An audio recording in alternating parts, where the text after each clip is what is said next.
இட்லி, தோசை, சாம்பார் இதை தாண்டி நம்ம தமிழ் பாரம்பரியத்துல எத்தனையோ பொக்கிஷங்கள் மறைஞ்சிருக்கு தெரியுமா? அப்படிப்பட்ட 20 வகையான உணவுகளையும் அதன் அரிய நன்மைகளையும் பார்க்கலாம் வாங்க. பருத்திப்பால் சளி இருமல் நீக்கும். உளுந்து களி எலும்புகளுக்கு பலம். நீர் ஆகாரம் உடல் சூடு தணியும்.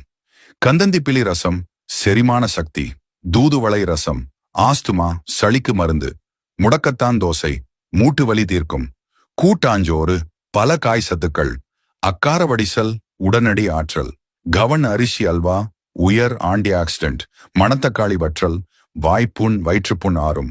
வரகு பொங்கல் சர்க்கரை நோய்க்கு நல்லது. தினை பாயாசம் உயர் புரதச்சத்து. பனங்கிழங்கு புட்டு மலச்சிக்கல் நீக்கும். சுக்குமல்லி காஃபி தலைவலிக்கு நிவாரணம். இஞ்சி முரப்பா பசியை தூண்டும். ஆவாரம்பூ டீ சருமப் பொலிவு. திரட்டுப்பால் உடனடி புத்துணர்ச்சி. வல்லாரை துவையல் நினைவாற்றல் பெருகும். நார்த்தங்காய் சாதம் பித்தம் குறைக்கும். கேழ்வரகு கூழ் உடலுக்கு குளிர்ச்சி. இதுல எதை நீங்க சாப்பிட்டு இருக்கீங்க? கமெண்ட் பண்ணுங்க. பாரம்பரியத்தை மீட்டெடுப்போம்.